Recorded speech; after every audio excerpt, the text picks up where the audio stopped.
Hi folks, in this video I'll cover how to solve the main design issue with this wheel based on my personal experience. First of all, what's that? It's an F1 style racing wheel, right? It's not a round universal wheel that can be used in various games, but this one is intended to be, let's not afraid of this term, a cyber sport tool.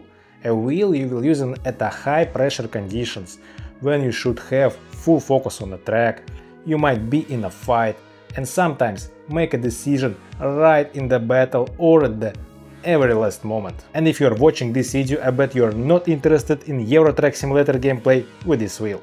I just can't remember how many times I got burned because of this bad design decision.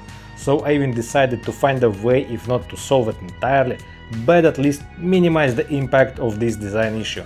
Sounds like a lot of drama, right? But the problem is right under your thumbs, and it's a joystick that have no fixed direction, so you can turn them around in a circle and all that inputs go straight into the game. Those sticks are the common interface you would most probably interact with during the race, navigating through the menus, making some changes to the current car config or configuring your pit stop right in the race. Do you already feel that pain? I don't know why Moza decided it was a good idea to make it like this, like you should play with this wheel on a battlefield, to use those sticks for aiming maybe, of your tank turrets, I don't know.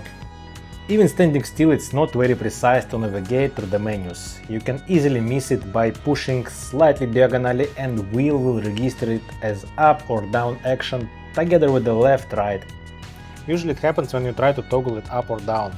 Because of the axis your thumb is attached to, it might go slightly diagonally to the left if you push it up, and slightly diagonally down to the right if you push it down. As you can see, sometimes it triggers the left and down like diagonal event.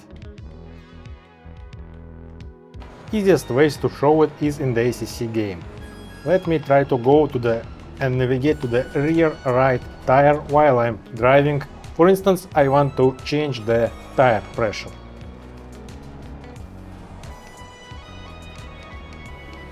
Okay, finally I've got it. Now I want to change it 5 clicks more to add. Let's wait for the straight line. Yeah, because it's better not to do in a corner. Finally we're on a straight.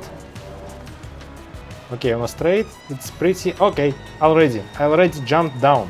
I was trying to push it only to the right, but had a mistake and pushed down, so I toggled the change brake as well.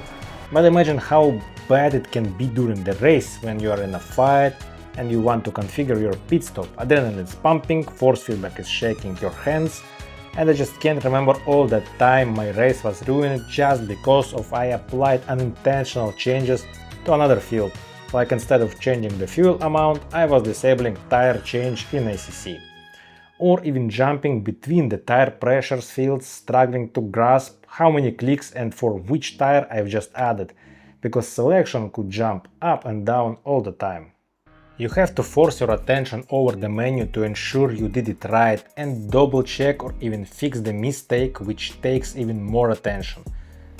And going to be a huge problem if you're just about to stop in your pit boxes, but in the meantime there is a guy 0.5 seconds behind you that is going to dive bomb you just now. Also forget about binding any press action for those sticks you will use in the race, like menu cycling. It's pretty easy to trigger the change value action right before the menu navigation on the press action, and you won't even notice it that you disabled your auto fuel, for instance, because the next window will kick in instantly. There could also be a rare case when you are losing the car, you counter-steer it fast into the steering lock and might accidentally hit them again, making some changes to the pit strategy or config in the menu.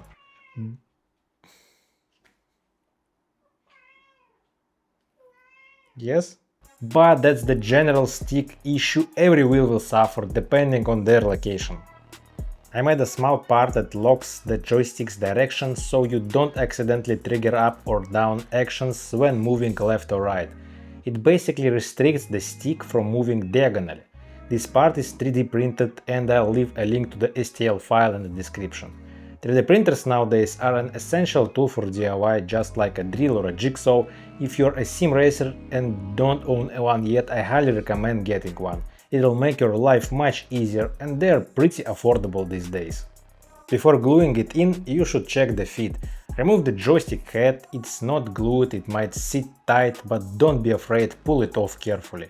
Might be you'll need to apply a bit of force, but it should come off. And drop it inside, it should fit tight. I don't recommend leaving it as is, as it might fall off due to force feedback effects.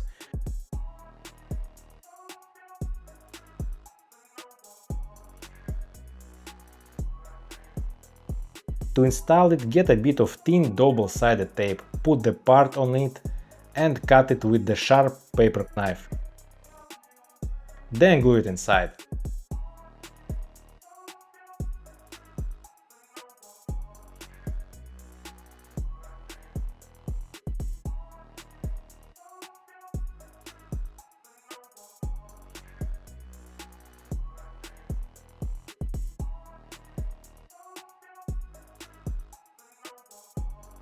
I was already running this one on my right stick for the half a year and it's still there, feeling fine and preventing me from a disaster.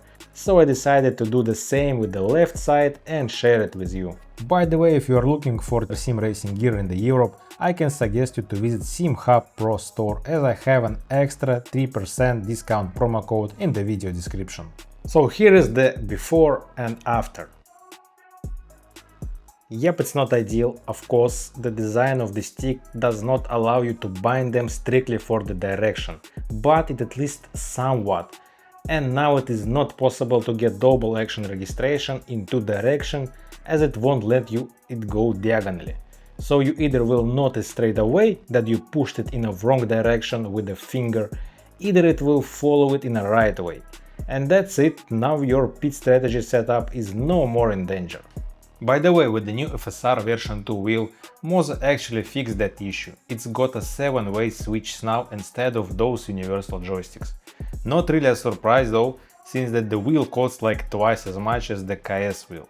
Maybe at some point they will update the KS or drop a new one in the same price range with the proper joysticks. Thank you for watching, hope it was helpful. Small trick, but it really saved me many times. So happy racing, bye bye.